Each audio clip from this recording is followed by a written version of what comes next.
Welcome, everybody, to another edition of the Progressive Minds Show. It's Wednesday, and it's 6 p.m., and we are glad to be coming your way. We thank God for a beautiful day.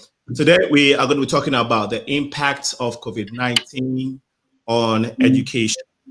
With me are great people in our community who are going to be helping with the education. But as you have, on education. as you are, People okay, looks like we're getting feedback. So just bear with me 1 second. I would want to take care of that. Anybody else who have good? If you have your device on, can you turn it down? Anybody else who have good? If you have your device on, can you turn it down? Okay. Anybody else who have Okay. So all right, can you okay. All right, can you all hear me? Okay. We apologize to our listeners for that technical glitch. This is our new way of life now. Everything's online, and with technology, you will never know. Once again, welcome to the show. This is Aline Cole with Progressive Mind Show. Again, it's Wednesday, July 29, 2020. We are going to begin right away. Our next segment is the Captain Mike, and he's going to take us through sports, health, fitness, and update. When we come back, we will be talking to this great guest. If you're on Facebook, share the feed. YouTubers can type the Progressive Mind Show. Share it right now so your friends and our friends can participate in tonight's discussion. Captain Mike has some news for us on weather, health, and sports, so do not go anywhere. Wait for him. Once it's done, we shall be coming back. Captain Mike, I know it's been a great day. You told me you've been working hard today, but you need to get this out of the way for us. Are you ready? I am ready. How is everyone doing? Everybody seems to be looking good and doing well. I will speak on their behalf because they're my guests this evening. So they definitely do look good on their behalf. Go ahead, bro. I have to agree with that. Current weather at Midway Airport, 82 degrees, mostly cloudy skies. There's a few stray showers out and about the west that may impinge on us. So I'm going to call it for tonight. A low about 72 degrees. We're going to have a small summer cold front move through. So it's going to be pretty nice. Mostly dry, but it's going to be a chance of some showers. Tomorrow, really nice. Actually, the whole weekend is going to be really nice. Right, highs around 80 degrees or so. Next week, still good, but I'm going to call for a slight chance of some rain next week. But overall, temperatures are declining and going to be highs around 80s. Lows going to be in the lower 70s. So it's going to be a really nice, definitely a nice weekend, and probably a really nice week next week also. We're going to move into sports with the Premier League scores over the weekend. Arsenal defeated Watford 3-2. Burnley defeated Brighton. Brighton defeated Burnley 2-1. Chelsea defeated Wolverhampton Wolves 2-0. Crystal Palace Tottenham tied 1. AFC defeats Everton 3-1. Man U defeats Leicester 2-0. Man City stomps Norwich 5-0. Newcastle loses to Liverpool 3-1. Southampton defeats Sheffield 3-1. And Aston Villa and West Ham fought to a 1-1 tie. In today's health report, we're going to talk about kind of what's going on in the world today. Working from home, which can be both a plus and a minus. Well, some of the good things about working from home is that you can avoid a lot of germs because those are my germs on a doorknob. I don't have to worry about anyone else. But what are some of the things I have to worry about? Well, I like to work while I'm laying in the bed. So I have to worry about carpal tunnel syndrome on the computer. And also have to worry about too much binge eating. As you can tell, my shirt's a little tight because I put on a little weight here. And for some, even binge drinking if there's a lot of wine available. So how do we make our work environment positive and work for us? Well, there are a few things we can do. One, take breaks. Don't try to work steadily throughout the day. If you start from 8 a.m. to 5 p.m., don't try to work all day. Every 50 minutes, 45 minutes, or 40 minutes, or whatever your union mandated coffee break is, take it. Take 10 minutes out for a health break. Walk out onto the field or your deck. Stock healthy stacks. Have a lot of healthy snacks available. Set a schedule. Don't just try to wing it. Maybe 9 to 5 or maybe from 10 to 4, whatever works best for you. And don't respond to emails, texts, or anything that's distracting during work. Make work work and make your break the break. So with those tips, let's try to make our work from home environment a positive experience. And maybe one day when the world opens up, we can get back to normal. With that, we're going to get back to you there, Sina. Brother, thank you so much. We appreciate your time. And we are hoping that you would go back and enjoy this beautiful weather. Looking forward to seeing you next week. But before you go, though, I did like to take a little update with regards to the airline industry. This is your domain. Tell us how things are rolling with that. Well, it's still, we're on a treadmill. It's about the same, where we have about 500,000 passenger enplanements as opposed to historical about 2 million or so. So we're still running about 20%. Things are opening up a bit. Our schedule is going to increase. We're going to double our schedule for August to see how that goes as an experiment. But right now, things are just holding steady, and we'll see how it turns out in the next few weeks and months.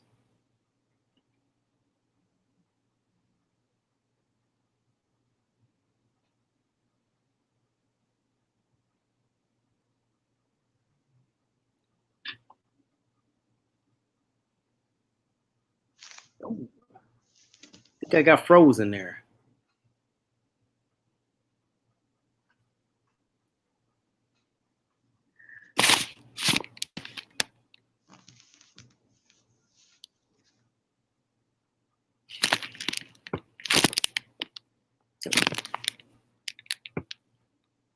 So I think we lost our host there. Yes, you did lose your host for a second, but the host is back. All right, good to hear. And this is what we have to deal with. So can you imagine, you in a learning institution or an educational institution, and then internet goes off or something happens, and then everything goes haywire. So that is why this evening's conversation is going to be very, very important. The impact of COVID on education, live and learning has moved to online now. It is not that pretty and convenient. So that's why you got to stay tuned for this show. And I do apologize for that glitch again. Brother, go ahead with the submission. I think we lost everything you said. I wasn't here, so I don't know what. But if you can go over. Okay, I'll do it very quickly because I'm not sure where I lost out of you, and this might be redundant. Yeah, we're still about 20% of the passenger load as we were as compared to a year ago. And things are slowly, but I'm not going to say steadily, but they're slowly returning to normal. And we'll have to see how it goes in the next few months. Our airline is doubling the schedule for August. So that's somewhat of an experiment, and we'll see what that leads us to. And we all have our fingers crossed that the world will open back up. Mm-hmm. All right. Well, thanks for that. We are hoping and looking forward to seeing you next week, brother. All right. Thank you. Okay, that was Captain Mike's segment. We'd like to take a short break. When we come back, we want to continue this discussion. But like I said, if you just join us on Facebook, please share the feed on there. If you're a YouTuber, type the Progressive Mind Show. We should be live right now. Share the feed as well. We are encouraging you to chime in later in the conversation. I will be giving out phone numbers, the phone number to the shows, to the studio, so you can ring and share your idea or comment on what we are discussing. Stay tuned. We shall be right back.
We are back on the Progressive Mind Show. This is where we engage the community in having dialogues that are designed to lift us up, dialogues that are designed to give us hope, and dialogues that are designed to progress us as a people and as a community. Join the movement. We are on a web, of course, on our website.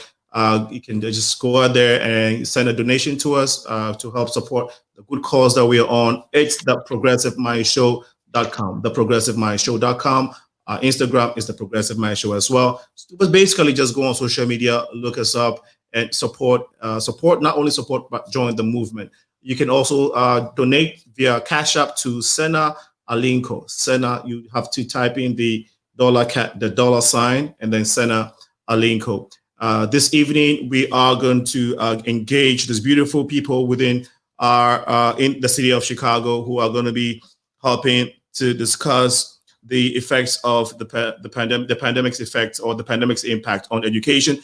We have right from the top right, Ciara Miller is an Afro-American Studies professor and also the CEO of Miller's Learning Center. Next to her from the left is Abena Ampofo. Abena Ampofo is an educational consultant with Alva Marks Organization and GNC Youth Secretary. GNC stands for Ghana National Council. Later in the show, we'll be having Dr. Donna S. Leak, who is a superintendent and co-vice chair for the vice chair for Illinois State Board of Education. In a short while, she will be joining us. And I think we just had Bukunmi Abiina. He has a bachelor's degree in information technology. He works with the Vocational Training Development Institute in Jamaica. Bukunmi Abiina is here with us, and Dr. Chinyere Okafor-Conley is a principal with Chicago Public Schools. Ladies, for now, you are welcome to the show. The gentleman will join us. So, ladies, you're welcome to the show. Thank you. So let me bring my brother in here. Abena, can you hear me, Abena? Yes, I'm here. Good evening, okay, great. All right. So I'd like to start with this. My brother just joined us. I'll start from, it has been a rough year. Obviously, everybody knows that. People have lost lives due to the pandemic. Coronavirus has changed the course of humanity entirely. It took us by surprise, but we're here. As humans, we have to survive and live with it. My great guest, I'll start with this, Ciara. A lot of people, unfortunately, our society have lost a lot of people. And then within Chicago, there's so many people who have lost lives due to the coronavirus. I don't know if you all know anybody in person who may have lost someone, but take a minute to acknowledge folks who may have lost a loved one, a friend due to the pandemic. Yes, I've actually lost a few people. Yeah, I posted about it on Facebook recently. There's been about 3 funerals. There will be 3 funerals that I will have attended within the past week or week and a half. Now, I can't say that the people who are no longer with us died because of Corona. There were other illnesses, but it is a time of grief. It's a time in which people are really sensitive to the environment. And I don't think that the current virus really aids the illnesses that people are already enduring. Thank you. Thanks and then I think we have to hear from Dr. Chinyere. How about you? No, unfortunately, I have not experienced any close immediate family or colleagues that has had to endure the impact of coronavirus. However, I've had several family members of my school and my scholars who have been directly impacted. Okay. All right. Those who have been directly and indirectly impacted, we say, and more specifically, those who have lost their lives, we say we extend our condolences to them. Abena? Yes, Alinko. At the moment, I also haven't lost anybody personally, but Okay. I do have friends who have lost people. And so this is a very real disease, even though some people may still think that it's not. And I just hope that we can all just continue to take it seriously so that we can get better. Thank you. My brother just joined us. Brother Bukunmi or Abiina, how are you today? Yeah, I'm doing well, thank you. How Excellent. are you? And you were joining us all the way from Kingston. Yes, I am. Wow. Okay. Have you had some jerk chicken this evening yet, or? Not yet. Not yet. Okay, maybe after the show you can on the evening. Maybe after the show. Tell us if I don't know if you have personally or you know anybody who's close to you who may have fallen victim to the virus in terms of losing their lives. No, not personally, but of course, you know, we can relate with those who have. In the US, I mean, you know what the numbers are. One is even too much. Okay. And here in Jamaica, we have lost 10 lives. And I mean, the numbers are just bad. And it shouldn't have happened, but we're hoping, you know, going forward that we as a society, we can respond better. Okay. This shouldn't happen and we should get ahead of it. Okay. It's too slow in the game, we should get ahead of it. So, but my thoughts and prayers are with those who have. Great. Okay. So we just had our one of our guests here, Dr. Donna. She's a superintendent. So Superintendent Dr. Donna S. Leak. I'm going to have to go out. I'm going to have to introduce her into the show right now. Dr. Donna Leak, you are welcome to the Progressive Mind Show. Thank you. Thank you for having me. I appreciate the conversation this evening. You're welcome. You're very much welcome. So before you joined us, we were just taking a second to acknowledge folks who may have lost a loved one or a friend due to the virus. So maybe 30 seconds, please go ahead and do that. I already introduced you, but for the benefits of folks who have just joined us and to you, I just want to go let our audience know that the personality who just joined us is Dr. Donna S. Leak. As I mentioned, she's the Superintendent and Vice Chair for Illinois State Board of Directors. And so please take a second to acknowledge, again, anybody who you may have lost personally or friends within your circles. So we actually just lost recently. My husband's uncle just passed away recently, about maybe 3 weeks ago. But my husband, we actually own the funeral homes here in Chicago. So we have been at the forefront of what I call the casualties of this particular pandemic. So we've been dealing with COVID-19 losses in families since the very beginning. And every week we're servicing families who've lost a loved one, sometimes multiple times. We've had the same family come back in, having lost multiple people within their family. So we're on the front line. So I'm in education, and my husband, so I'm dealing with that side of the pandemic, and he's dealing with the loss and the casualty side of it on a daily basis. All right. Thanks for that input. So we would like to take you some. We know that due to your hectic schedule, you may have to leave. You cannot stay during the entire show. And so now that with the short time that we're going to have you, you being at the helm of affairs, government-wise, tell us the way forward. Obviously, the pandemic has hit education. What is the current state of education when it comes to the state of Illinois? So across the state of Illinois, we are in what's called phase 4, where schools can open, but it has to open with a great deal of pandemic protection and a lot of thought in terms of social distancing. Students have to wear masks. We have to have students about 6 feet apart. As a matter of fact, today they just came out and canceled the they postponed contact sports for high school until the fall, or till the spring. I'm sorry, fall sports till spring. I think what we're finding is that we're on a case-by-case basis, because many of our districts are finding that they're having to open in a remote format because of spikes. Wisconsin just hit a spike, so all of those particular districts that are up along that line, the state line, and then also by Indiana, by Missouri. So we've got it on a case-by-case basis in terms of do you have the proper provisions to open up in a safe format? And the number one thing is you're not opening without masks. Everyone has to wear a mask. We also are mandating that you have some sort of a self-certification, health check, and temperature check before people can enter the building.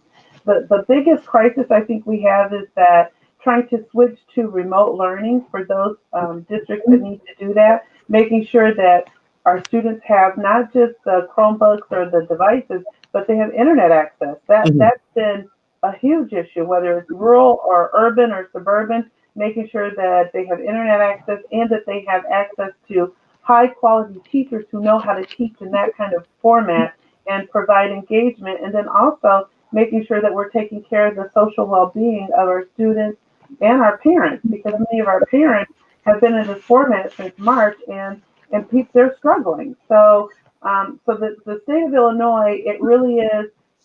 It is a district by district. It's local decisions going on right now across the state. But what we're finding is that a lot of the districts are choosing to stay in a remote format. A lot of them.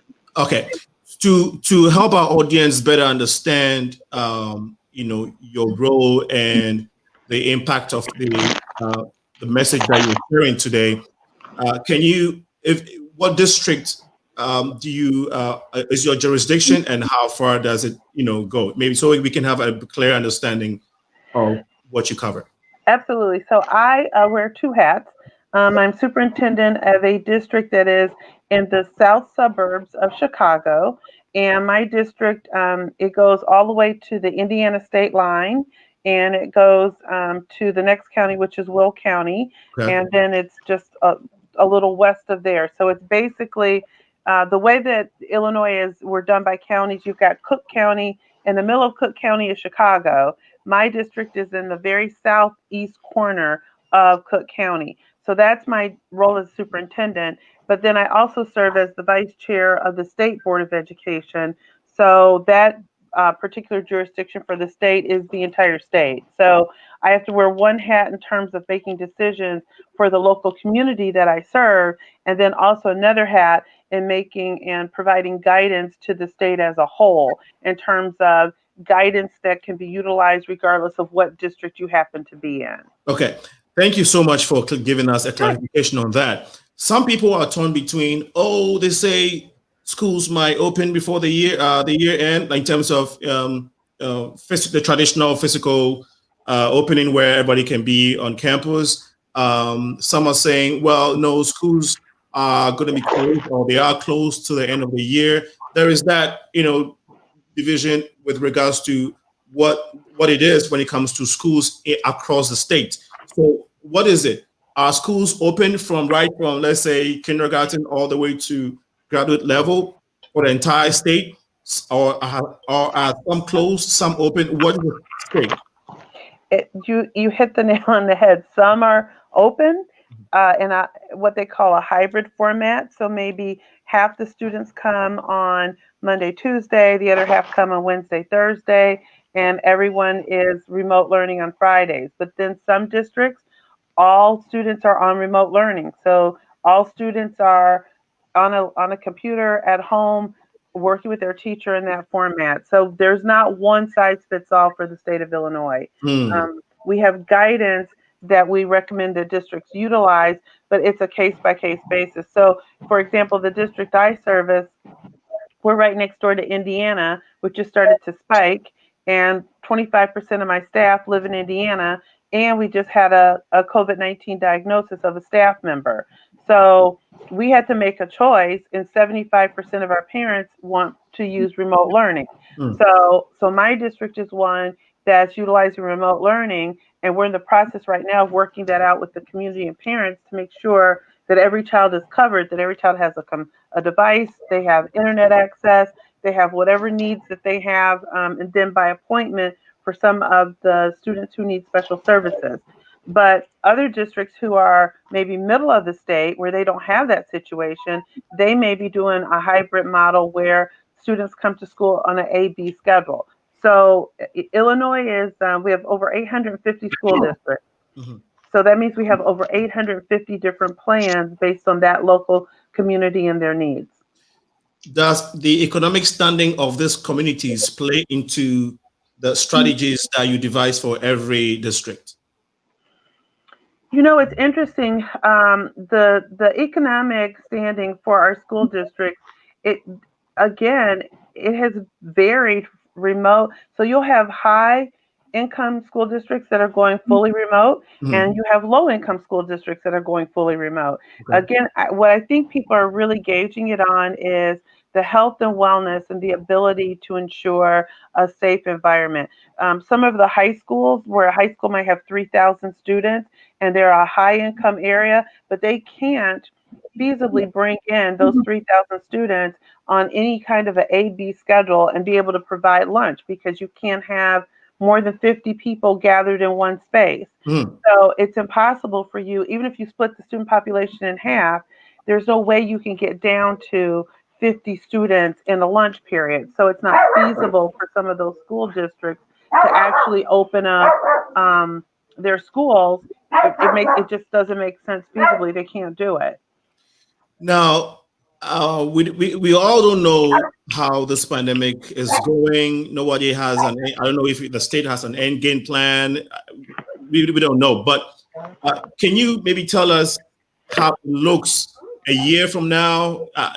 Is there a plan? We don't know. Maybe you can, because everybody's in dilemma, right? So maybe yeah. Well, so a year from now, my hope is that we would have some kind of a vaccine that would have been rolled out over the months prior, and that we'd be able to roll students back in a format that allows us to have maybe, half the students in the building, some students still remote. I don't see that a year from now, even if we have the vaccine, because they're saying we potentially could have a vaccine by the end of this calendar year or January. But even with that, there has to be a phase of a rollout, and then determination of, do we need to have boosters? I would love to say that a year from now we'll look the same way we did in the fall of 2019. I just don't know if that's reasonable or feasible at this moment. And again, as you watch this particular virus, it continues to change. There's new symptoms. There's before they were saying children weren't dying. Now we've got children dying from it, children in the hospital. So as it continues to morph itself and mutate, then there's just so much more to learn. And again, we don't want to put into harm's way any of our students or staff. And yeah, you're right. So before they said it wasn't airborne, now it's airborne. So it just makes things very complicated. Your office, and let's take your office. Just definitely is having a challenge of its lifetime. And I think that you guys are doing a great job. You, the entire board of Illinois States of Education. I think that, again, I just want to give kudos to your organization and for the great job that you are doing personally. Thank you. It's 28 minutes past 6 p.m. You're still listening to the Progressive Mind Show. We are located here in the beautiful city of Chicago. And if you're on Facebook, please share the feed now. For folks on YouTube, just look for the Progressive Mind Show. Share it as well so we can get this message out. Because the superintendent has limited time, we'll open the phone lines pretty early. It's 815-277-5047. 815-277-5047. If you have any question for the superintendent, you can go ahead and ask before she leaves. Before we, maybe my panel would have a question or two for you. So I'll give them the opportunity because they've listened to you for a while. So let them, if anybody has a question, before you do that, let me just shout out. Let me just recognize our audience who have been listening since we started. Tommy Ademokun says, greetings. Thank you for always being a great supporter of the Progressive Mind Show. We have Brother Robert says, interesting topic. Brother Amo is listening all the way from the UK, United Kingdom. Thank you so much, brother. Michael LA says, serious heavy hitter on the show. Thank you, Mike. Rebecca says, good job. And then we have Arlene Elizabeth Casimir says, hey, Ciara here to support you. Ciara has support already. We're looking for more supporters for the other guests. Tracy Sterling says, I love the show. Thank you all for what you do. Amaka, I am sure that's Amaka, right? Dr. Chinyere, that's Amaka, right? Yes, it is. I see her. Okay, yeah. I wanted to be sure. Ahineba J. Ahin Khan says, "Good job, Alinko." I think Ahineba is listening from South Korea. Let me correct me if I'm wrong, brother. Melissa Akasi Estate says, "Miss Leak, very real perspective as a owner and educator. Thank you." All right, so I want to go. So if anybody on the panel has a question for Dr. Donna, please go ahead. And I can stick around, like I said, until about 6:45, 6:50. Okay. Okay. Yeah, I do have a question. Hi, Aliko. This is. Oh no, you can. Yeah. I think Dr. Chinyere Okafor, go ahead. Well, I don't have so much of a question. I just wanted to say, Dr. Leak, I've been following you for a while, and just wanted to give kudos to all that you're doing and representing all the communities and all the educators. And just wanted to acknowledge, like, being in that senior leadership position is more than a notion, because you're listening to every stakeholder, from the community to the parents to the scholars to owners. It's a big pandemic, and it's one that you guys are not used to, and that we're learning every day. Every day can change. So I just wanted to say kudos to you, and just encourage you to continue to fight the good fight for the children, the parents, and the community. Thank you for all you do. Thank you. I appreciate that. And you know, I do have to just say one thing that I think is critical, because we've got educators on this panel from Illinois. We are, for the first time in the history of the state, we actually have a sitting superintendent on the State Board of Education, and previously it was illegal. We could not have a sitting superintendent serving on the state board. And what was happening is that there were decisions being made that impacted the field, and we didn't have the field voice at the table. And so one of the things that I'm really cognizant of is that I'm serving in that role. I'm serving the educators of the state of Illinois as a voice at that table that otherwise would not have been there. So, you know, you're right. It's a lot of work. We're in the middle of a pandemic. They certainly don't train you for this in school. But what they do, what I do believe firmly is that, you know, the Lord put you where you're supposed to be on purpose at the time that you're supposed to be there. And this has been a moment in time that we really needed that voice, and I'm glad that we have that at that level, at the state level, and particularly at the board level on a daily basis. So I absolutely, I appreciate you saying that, and I just want to make sure that people know my role, and I'm always open email, phone call, whatever it takes to ensure that the voices of educators are being heard at the state level in Illinois. All right, Ciara, I think you had a comment, a question. Please go ahead. Yeah, I also want to thank Dr. Leak for all of that information. Very, very informative. And I was curious, I know that there are still some things in the works, but if we had a schedule where students went to school twice a week, maybe, and then Friday online, do you know about how many hours a day the students would still be expected to be in the classroom? Because I know currently many of my high school students who are taking college courses through Kennedy King, where I work, they tell me that their regular school schedule is 7 hours a day. And I'm really curious about what that's going to look like, 7 hours, even 2 days out of the week, wearing a face mask and being unable to really interact with your classmates. So yeah, how many hours a day would that be? Well, so the guidance requires at least 5 clock hours a day. And of that 5 clock hours, at least 2.5 are supposed to be synchronous learning. And that is meant to entail, if a student is on remote learning, that they still need to be able to show 5 clock hours, but at least 2.5 of those should be with a teacher. If a student is, though, in school and they've got a mask on, one of the things I know that even in our return to in-person, even though we're doing remote, we have a return to in-person plan. It incorporates what we call mask breaks during the day, because what we recognize is having a mask on, it's difficult for our health professionals, and that's what they do. They're in with the mask on for hours on end. That's a difficult ask for young people. So one of the things that we have really encouraged is to figure out how to provide mask breaks for students. The other thing too is for those students who need to be able to see the spoken word from the teacher, we've also recommended looking at those staff members having the clear face mask, which they make.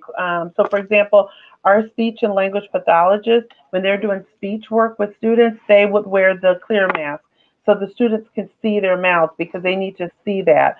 But again, the guidance and requirement is 5 clock hours a day, with at least 2.5 of those as synchronous learning for students, where there's actually interaction with the teacher.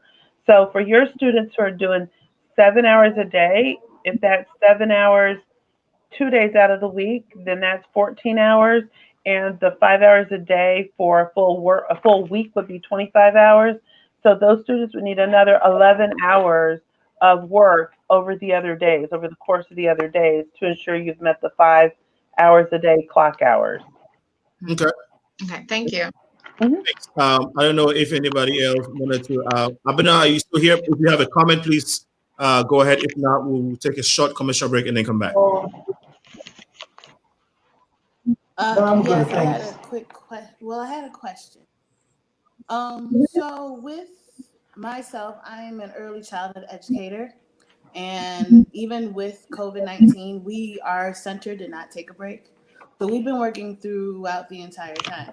Now, one thing that I've come to realize is that it seems like early childhood is not on the same level of when it comes to school closures or looking out for the safety of its teachers. So my question is, what is it that early childhood does not get the same recognition or kind of be treated in the same respect as an elementary school?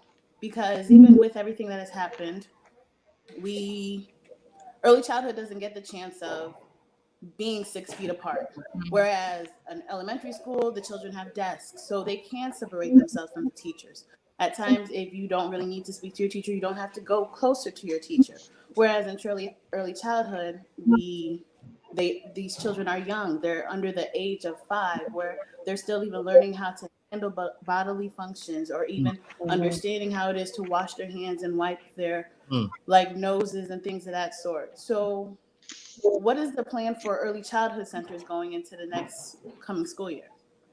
So there's actually guidance that is just for early childhood, because I do think that there's been some. I think at first when we went into the remote learning, there was an emphasis on the K to 12, and then over the course of the summer, there's been, because I know my early childhood director has also been one sending information to the state in regards to early childhood. So there is a new set of guidance. Here's the thing, though, that I just want to reiterate. It's guidance, which means that, so for example, it says 6 feet when possible. The only requirement that's in that guidance that is required is the mask. Masks are required. You can't just have on a face shield. You have to also have on a mask. So the 6 feet when possible, which is guidance, there has been instances where people have been less than 6 feet. And that's because that's not law, that's just guidance, it's the recommendations. But I will say this, I would recommend go to the Illinois State Board of Education and pull down there's new guidance for pre-K.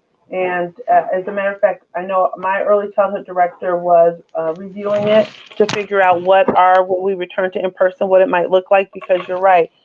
For example, in all of our preschool classrooms, they have their own bathroom. So we had to have a whole cleaning schedule set up just for those early childhood bathrooms. We had to have special masks for those children there. And then we even had to do some staggering of the drop-off, the pickups. Our parents can't come in the building. So if we're in person again, parents are not coming in the building. Parents are bringing their children to the door, and there's a checkoff system that includes the self-certification and the temperature check and the mask check. So I'm going to recommend, though, again, you're right.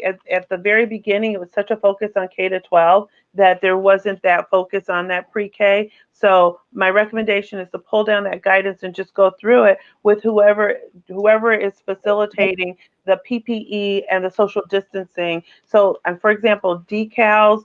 That's one of the things that we're big on, is having the decals in place, marking off where students can be, also cleaning the toys, what that looks like. I mean, there's a whole set of protocols that's in the guidance to help for pre-K. So I hope that helps you. A little. I feel like we've already been doing those guidances. Okay. But my thing is that why is it that pre-K is thought about last? I feel like even when the school closures came along, we were also thinking that we were also going to be on the same level as other elementary schools and high schools, and then we were not. It seems as though, to me, as that early childhood gets put on the back burner, while elementary and high school get more of the attention. But then on the other hand, early childhood is so fundamental in a child's life. Are you in a private early childhood center? Yes. Okay. So now I understand. So the public early childhood centers went with the K-12. So what you're actually talking about is what's happening with our private early childhood centers. And if you're doing all the guidance, again, I think, and I know some of the private facilities in our area stayed open as well. I will say this: we're not trying to put them on the back burner. For those that are private, they don't necessarily fall under the jurisdiction of the state board. It's the public ones that have to follow the guidance. I would say, my perspective in terms of those private centers is, if there is a group that you all belong to, or if there is some push in terms of support from the legislative standpoint for those private early childhood centers, because the public centers, we can facilitate what happens there. The private ones, you all are your own entities, so you can follow the guidance, but you're private and you just have to follow the legal standing. Legal standing isn't always the same as guidance. So that's so if you're private, then there's a little bit different in terms of what has to happen for your building. Okay. Well, thank you so much. Yeah, thank you so much, Superintendent, for helping clarify these questions. We have one on the feed now. It says, will tutoring support be provided to students who are falling behind and struggling with virtual learning? I would expect that every school district is preparing for that as we speak, because I know, for example, we have monies through our Title I grants, and also through the stimulus dollars that we receive, to have people in place to provide support for children after hours, to provide support during the school day, small intervention support. So absolutely, I know that we're already setting aside a certain amount of money for tutoring, which we were already doing after school tutoring when we were in person. This will now just be virtual tutoring for those students who need it. Okay, so we have this comment. Maybe you might, I don't know if you can help respond. My glasses on. Okay, it's not a question. Maybe yeah. So the pandemic has affected my education. Oh. Yeah, because so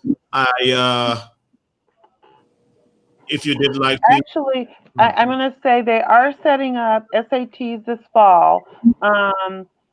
So, and I'm going to say I completely understand what has happened, and in particular for the class of 2020, has just been gut wrenching to see just the things that our young people have missed out on. Mm-hmm. If you are a junior and a rising senior, I do know that there are a series of SAT Saturdays that are coming up this fall that you would need to register for, because they're limited in terms of how many students they'll take. And I think they start in October, if I remember correctly. So you can take the SAT, and the state will still pay for one of those SATs. So absolutely you can. In terms of your prom, graduation, all I can say is that I will give, especially the class of 2020, credit, they have done a phenomenal job of making the best out of the situation. But in terms of you not taking the SAT, what I do know is that the class of 2021, most colleges, and I would contact the colleges that you're interested in, many of them are waiving SAT requirements for, specifically for the class of 2021. I know in the state of Illinois, I know most of the state schools like U of I, Northern, Southern, the state schools have already had that conversation about waiving the SAT requirement only for the class of 2021. So I would reach out to whatever colleges you're interested in and just find out how are they dealing with the SAT score for your graduating class, because it won't just be for Illinois, it's nationwide. So that would be my recommendation to you for sure. And then to also look at the dates that are coming up, because you will be able to take the SAT in the fall and use that for college entrance for 2021. So we have I know you're getting close to your time, but It's okay. Okay, we're trying to squeeze in a few more questions. What are some of the impacts on teaching and learning? And learning, education, and students in general. Okay, so what are some of the impacts of COVID-19 on teaching and learning, on the education in general? You know, here's the interesting thing that I think we've discovered is they always say that schools are 20 to 25 years behind what corporate America wants. So we went from being isolation, and so my fellow educators, you know what I mean, students sitting in desks and rows watching the teacher teach. So we went from that to finally getting to a collaborative model where kids were working together and they were doing projects and they were having real hands-on experiences. And so we went from that to now we're in this remote learning. And what I think it has done in general is really push teachers to figure out how do we take the model of collaboration for students and creativity and put that into a virtual format, because ultimately our students, and we talk about this as educators all the time, our kids are going to go out into a world where there's jobs that we don't even know exist. Well, here we are, we didn't know this existed. So I think that what I've seen, at least from just staff in the state of Illinois, around the state, my own district, is that we've had teachers step up and really create powerful activities and engagement in virtual format and allow kids to still be able to do small group projects or go to a breakout room and have conversation or do research and come back and share it with the class. I think it stretched us in ways that we would not have been. It was like we were standing on the cliff looking down at the water going, oh, look at that, you know, we should be doing more with virtual, and somebody just came and just pushed us over and said, you're in it, swim. And so I think this summer has actually been a good time for us to regroup. Some of the things I've seen, for example, reaching out to parents. We did all of our parent-teacher conferences online. We had 90% attendance versus when we would do it in person and parents had to come to the school. We might be lucky if we had 60% of the parents would come. That would be like a great, great episode. So, you know, so that part of it, I think, has stretched us. Even as we're getting ready to open schools now, we did our whole summer school in a virtual format, which people did across the state. We were able to access field trips that our kids could never have gone on, that I don't know the staff would have even thought about. Like we had a class go to the Guggenheim. They went to the Guggenheim Museum. They had like a whole online experience, and then they got to come back and talk about it and then write about and submit in their Google Classroom what they learned. So, so I think it stretched us. I think that we've had some staff. I know that across the state of Illinois, we've had staff to retire who just said, it's too much. And that's okay, because we're getting in new staff who are energetic, that this is the world that they've known, that they've learned in. If you think about this, I have a 14-year-old. She was born in 2006, which was the year that the iPhone came out. That she doesn't know any other world but this. So for our students, their transition was just really making sure they were engaged in learning. For our adults, it was really getting them on board with what this looks like. My concern with the in-person, I don't want to go back to the old isolation. I want to stay in the collaboration and socialization of school. So we have to figure out how do we mesh that so that our children are getting the best of all those worlds. And I see there's a question on about How much? Learning? Yeah, how much virtual learning is too much screen time for brain development? You know, that's an interesting question. I would say that the screen time, in my mind, if I'm not talking about a child just sitting and watching a video or sitting and just looking at something, I think that when you're engaged, when you're in conversation with other students in your class, with the teacher, that to me is not necessarily screen time. Screen time comes down to where students are just watching a video, answering questions, doing what I call the asynchronous activities, which is part of the reason why the guidance recommends that at least 2.5 of the hours out of the 5 hours is synchronous, so that you're actually engaging with other people.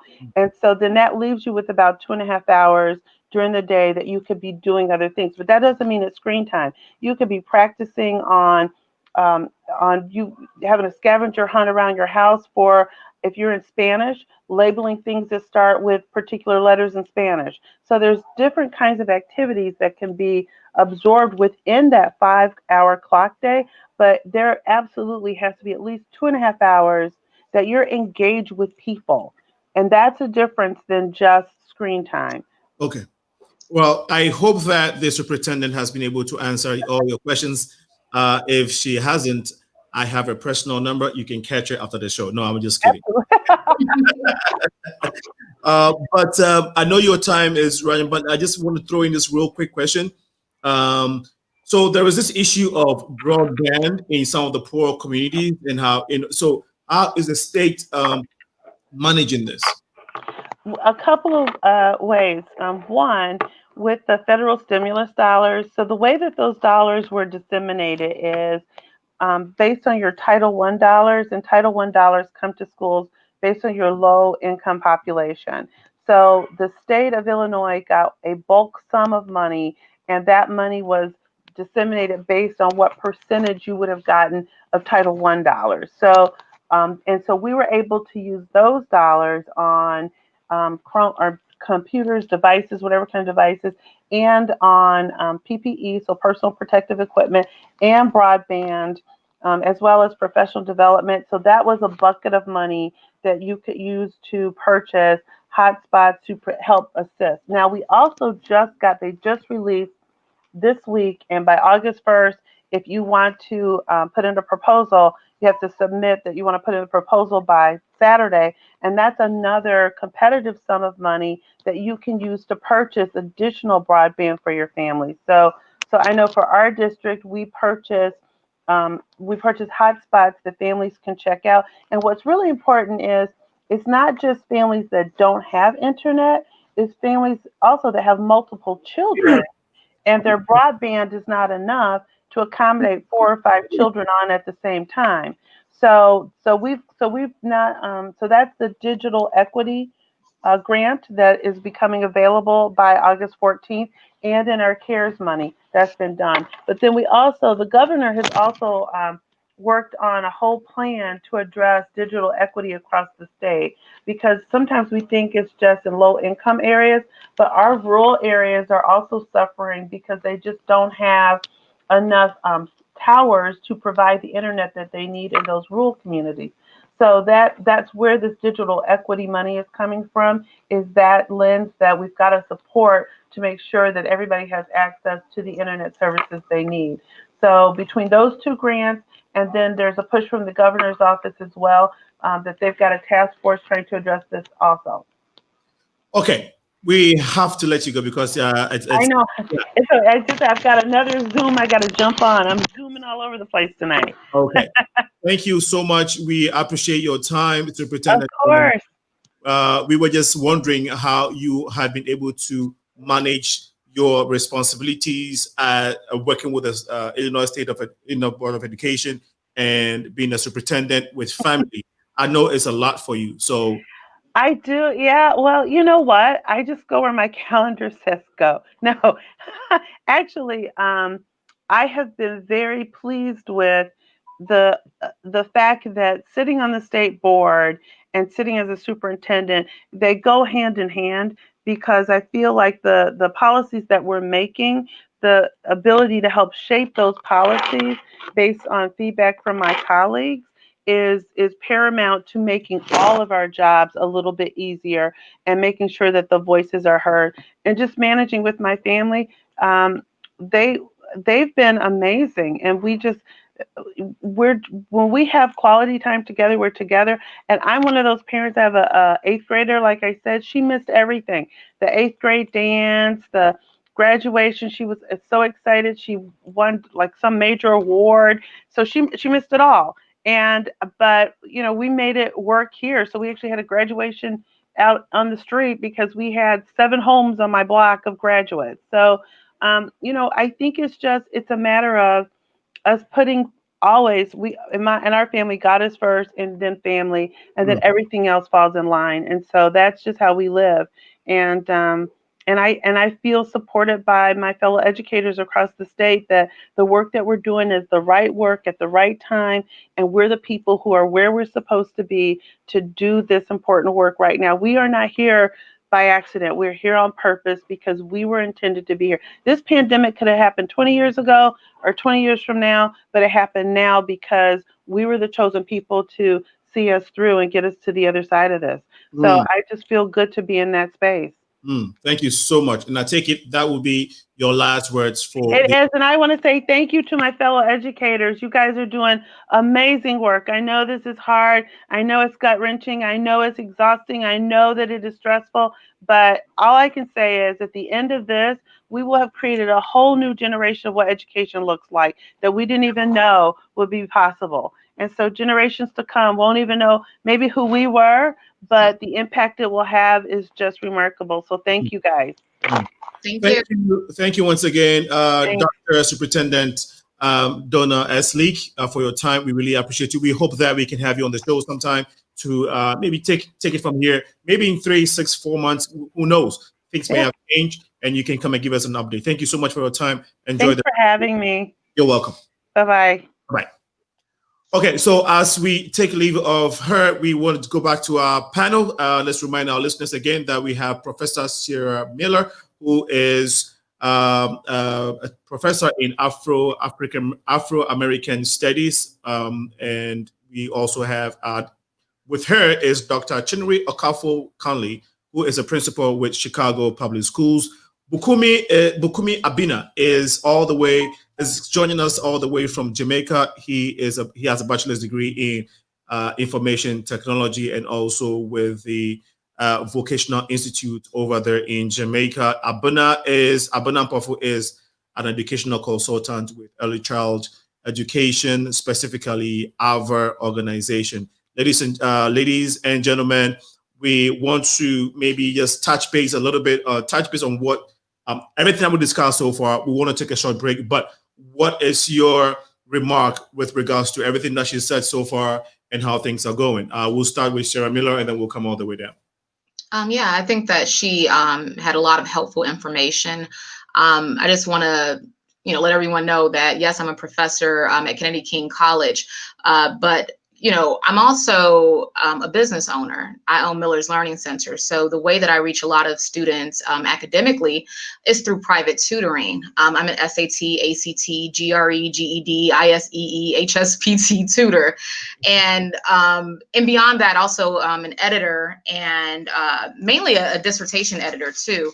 So I get to work with a lot of students who have said before the pandemic that the typical classroom format was not working for them. It was not meeting their learning needs.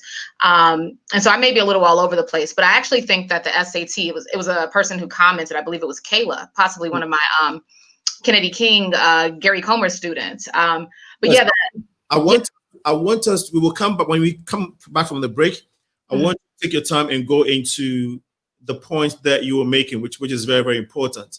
But I think I'm getting signal from my producers that we have to take a break shortly. But I just wanted a 30 seconds comment from everybody, right, regarding what she said. And then when we come back, we will start with you with regards to some of the things that you do and the point that you are making right now. Okay. Oh. Excellent. Okay. So Dr. Chinyere, just 30 seconds comment on what we've discussed so far. I think her mic is off. Your mic is off. There we go. I'm sorry about that. I agree with Dr. Leak. And what Professor Miller stated, that she hit some pertinent points. And I think she's following the CDC guidelines.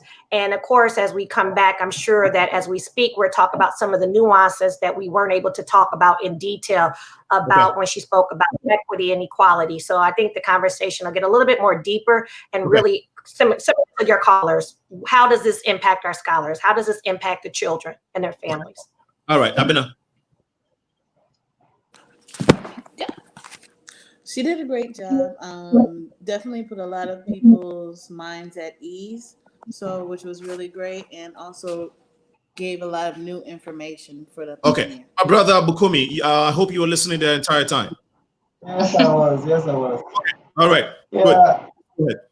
I believe people in a position that's their job now. Pretty much all over the world, they are trying to think of the best way to try and get people back in a learning mode as best as possible. Because truth be told, life must continue. We must find a way to learn in the midst of this. Okay, great.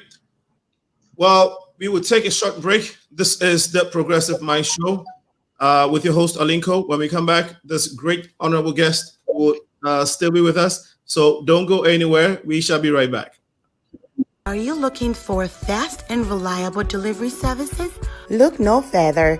Bestman Delivery Services is here to make your life manageable. We offer services such as grocery pickup, prescription pickup, food items, and many more. We go to your chosen pickup location and drop it off location. Contact us on our website at bestmandelivery.com. Call us on 773-512-7013. You can also send us an email at bestmandelivery@gmail.com. Remember, we offer services such as grocery pickup, prescriptions, items, and many more. That busy weekend that you need that extra hand, Bestman is here to make it much easier. If your weight is between 10 pounds to 40 pounds, Bestman got you covered. We have payment options such as credit card or debit card usage, PayPal, Apple Pay, all cash. You can also pay online. We are currently covering areas such as Bolingbrook, Romoville, Joliet, Ridge, Lockport, Lamont, Naperville, Plainfield, Crest Hill, and other areas that will be coming up. At Bestman, your delivery is going to be fast and reliable. Your satisfaction is always our priority. What are you waiting for? Bestman Delivery Services. I want you to love me. You're on me, baby. It must have been the sunset. Oh, the summer sunset. It's summertime and I'm feeling my prime. It feels nice dance, baby girl, Louis bag. You don't need no man. Get your feet in toes in between the sand. Get your girl. I'm looking like damn. Can I plan? I'm a plan. Now her legs short, eyes smile. It's summertime.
Welcome back to the Progressive Mind Show with your host, Senna, aka Linko.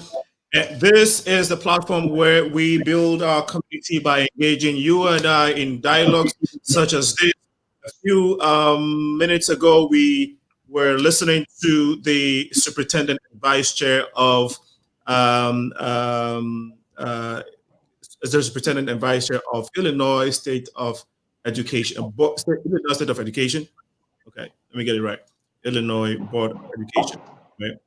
Okay, so that is, yeah, I was just getting the correction. It is, she's a superintendent of and vice chair of Illinois State Board of Education. I got it right. Okay, so I guess we wanted to go into, we touched base on what how the pandemic has affected education. She also touched base on what the state has been doing with regards to managing and mitigating this whole pandemic situation and education.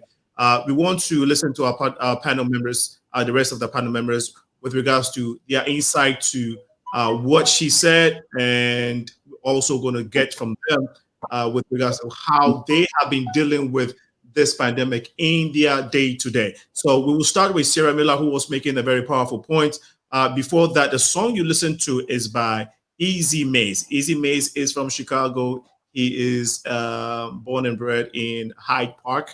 All right. If you want to get more of his music, go on YouTube, type Easy Maze. I personally like his songs. He's a great guy. Has a lot of good music. And then Best Man Delivery is also a delivery service that takes care of the Bolingbrook, Joliet, Woodridge, Naperville area. If you have any piece of item you need delivered, you want to contact Best Man Delivery, go on their website and book an appointment. Ciara Miller, you were making a very great point before we went on our break. Please continue from here. All right, I'll try to keep it brief, although I have a series of notes here. Well, the first thing is just something I wanted to call out. Unless there's been any change to it, the SAT, I think the first date for it is actually the end of September, somewhere around September 25th. And actually, I saw comments when Dr. Leek was on, and these were comments about tutoring. And I just wanted to call out that that's the work that I have been doing for years, pretty much to cover gaps that the schools can't address because you have to manage a whole classroom of students and you can't always meet those individual needs. I thought it was wonderful that she mentioned, tutors being able to work with the students, because that would be perhaps at no cost. My business is a for-profit business. However, I do work with students for a lesser price, depending on what their financial situation is. I think this pandemic has opened many doors for students to basically take on things that they're interested in beyond the typical academic subjects, right? So, if there were limited hours for academic coursework, maybe a student could learn how to paint or, learn Swahili. I know that I tried to continue studying Swahili during this time. I think it's really a great time for us to reevaluate the type of education we've been receiving. And this is the last point I'll make for now. I want to really shout out my current students that go to Gary Comer, which is a Noble school, and they're taking college courses through Kennedy King, and that's how I teach them. Those students, Simone, Naya, Angela, Alicia, Olivia, Jayana, and Kayla, I was really blessed to speak with some of them today, actually. And they're juniors going into their senior year. And they talked about how there's conversation about freshmen and sophomores, being able to go back into the schools, whereas juniors and seniors would likely be online. And if that were the case, I'm not sure if anything is cemented yet. The question was, when did people who made these decisions ever talk to the students? Because those students in particular don't think that it's beneficial for them as juniors and seniors to stay online. They've spent years building a culture, building community with one another, and they want to enjoy that interaction with their classmates. They want to have those dances to attend and really play. I'm a dissertation editor, and this is the last thing I'll say. One of my clients has this wonderful dissertation, Kim Ransom, and she's talking about how children are children, and children want to play. A lot of students, yeah, they come to school to learn, but they come to school for those moments in the hallways to really interact with each other and goof off a bit. It's a part of their humanity, a part of their youth. And so I'm a bit concerned about what this pandemic is going to do for them socially and, and mentally too, not being able to express themselves in that way. No, thanks for a great submission. I think you made very, very great points.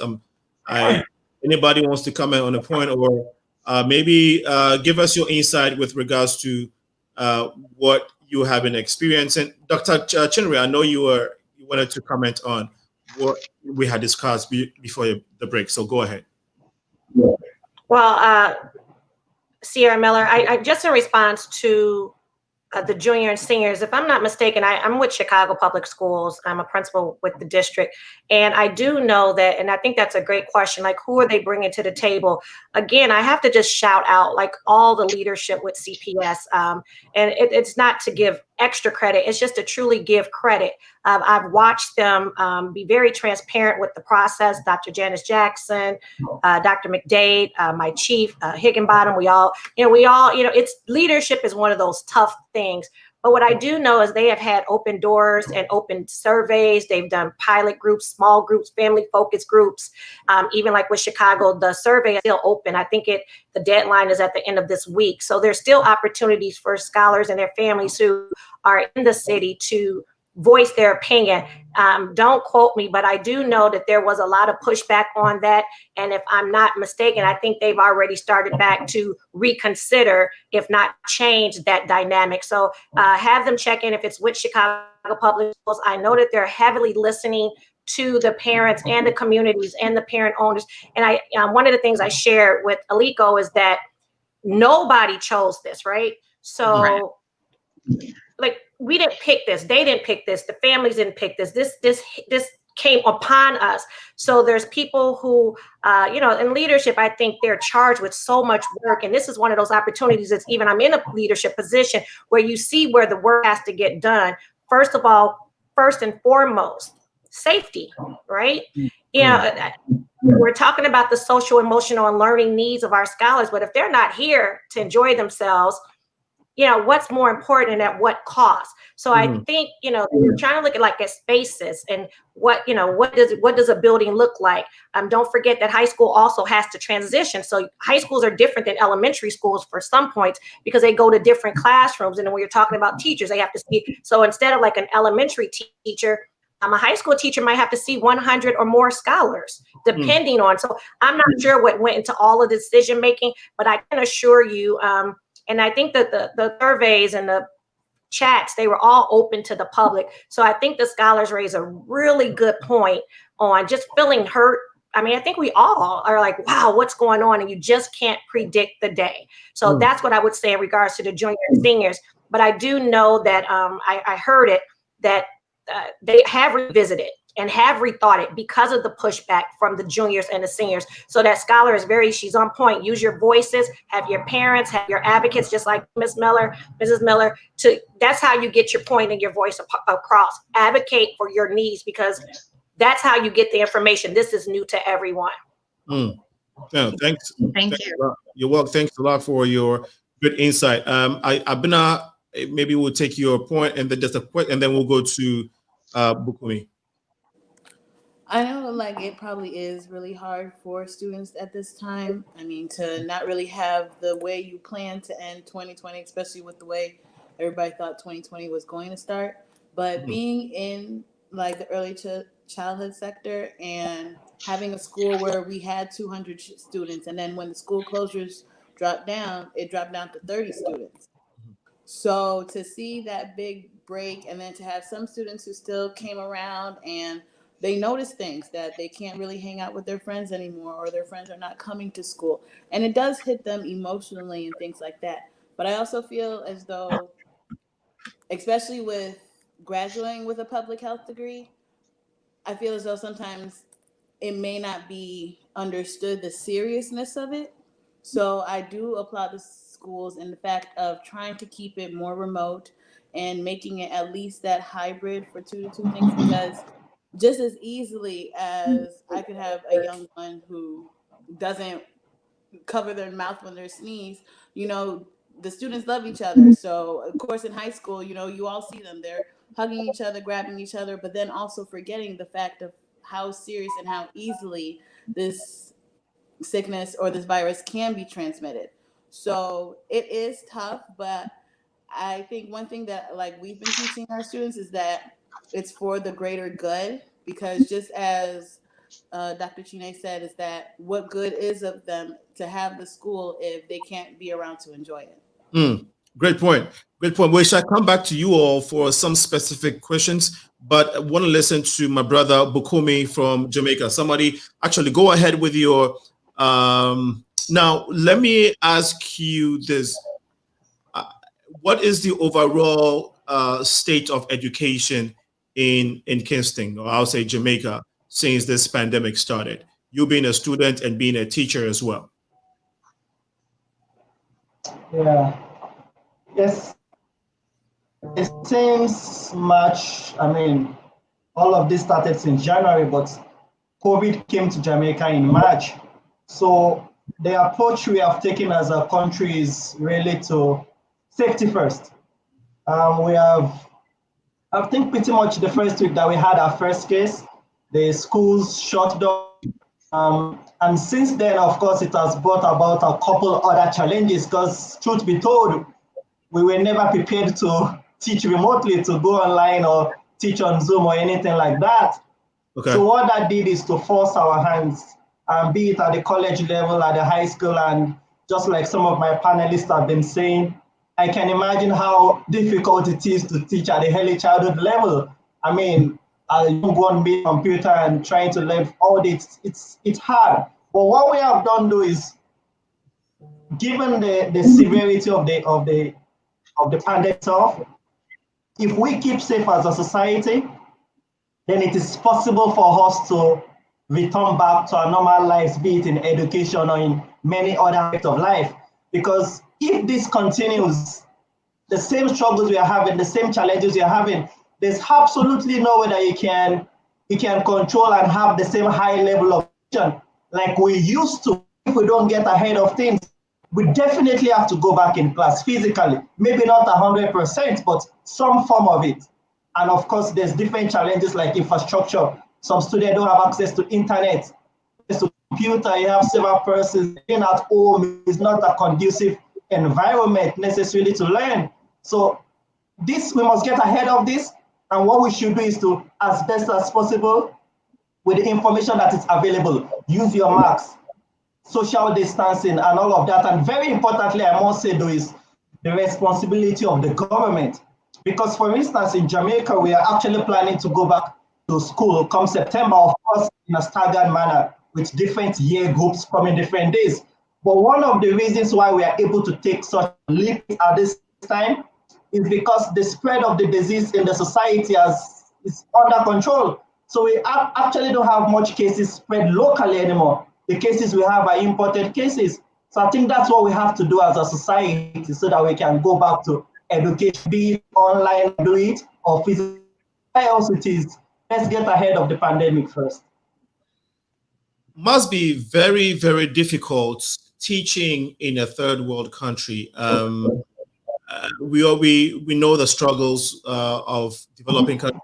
Maybe I wouldn't use the word third world country, but developing countries already have their challenges. And one of the big ones is broadband internet. And so for them dealing with this, first of all, the educational infrastructure is something that we are struggling with. To compound it with now going to, online education, you would wonder how students or the youth or people in developing countries are coping with when it comes to education. Times must be very, very, very hard, extremely hard for folks back in developing countries. But we are hoping that things will normalize so we can get our lives back, because it's not only the affordability of the whole thing, but the social aspect of it, the psychological aspect of it. And as you were saying, we are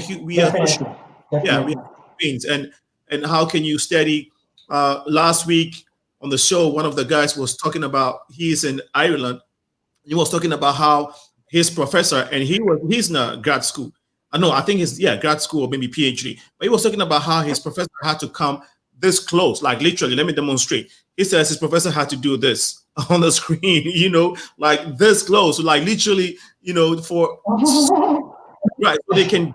But how can you study like that? So and this is all the way in Ireland, Hungary, which is considered a developed society or a developed country. So you can imagine. So I think it's a big thing, big situation that people have to deal with developing countries, and we're hoping that there would be solutions. And I think the best solution is for things to normalize. Sarah Miller, you mentioned that some of the things that you are involved in, apart from being a professor at Kennedy King, you mentioned that you tutor for SATs.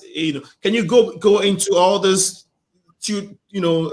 tests that you teach people or tutor people in, and the challenges in these specific areas, because people need to take tests. Life has to go on. Yes. So it almost sounds like every acronym possible, imaginable. But really, the SAT and ACT are some of the main tests that the high schoolers are taking to get into college. And so I tutor them with those tests. I actually started off first as a GED instructor. I assisted over 200 students in Chicago with achieving their GEDs through Jobs for Youth when that was a business in downtown Chicago. I also get, students who are trying to get into selective high schools. So this selective enrollment exam I assist with.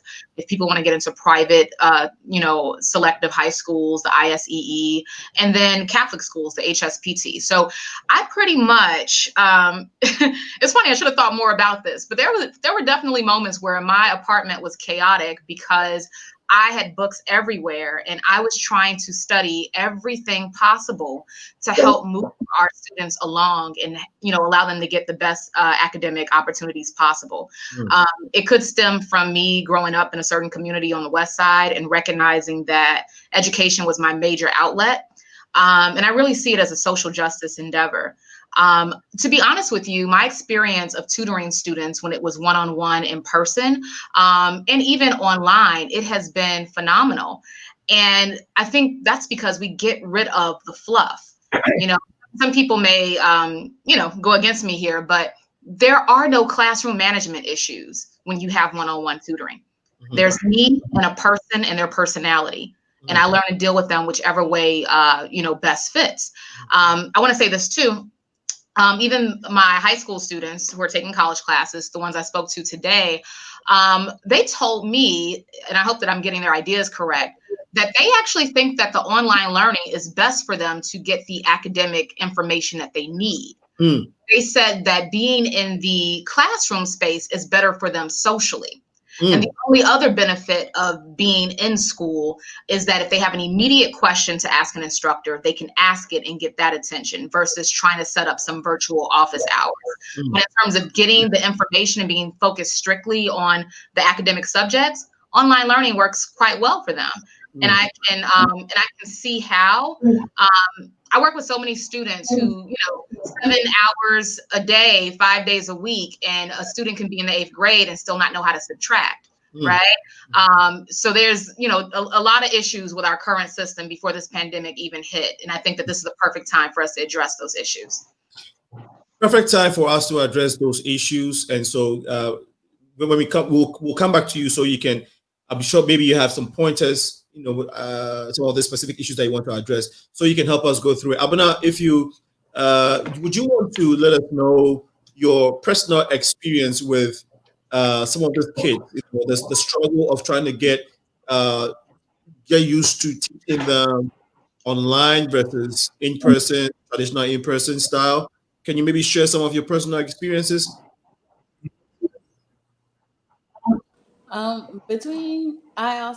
I have a tutoring service called Scholars Hall, where we perform academic assistance for students and we give them individualized learning plans.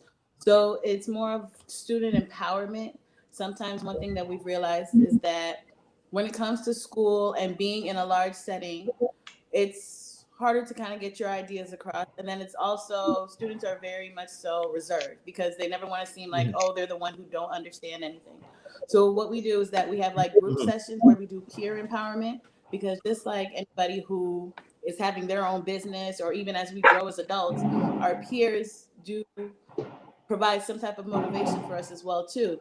And one thing that we realize is that when they're in smaller settings, sometimes it's easier to break their walls down in terms of being more open with asking for help and asking for information, and even having some of their peers encourage them to get more help. Okay.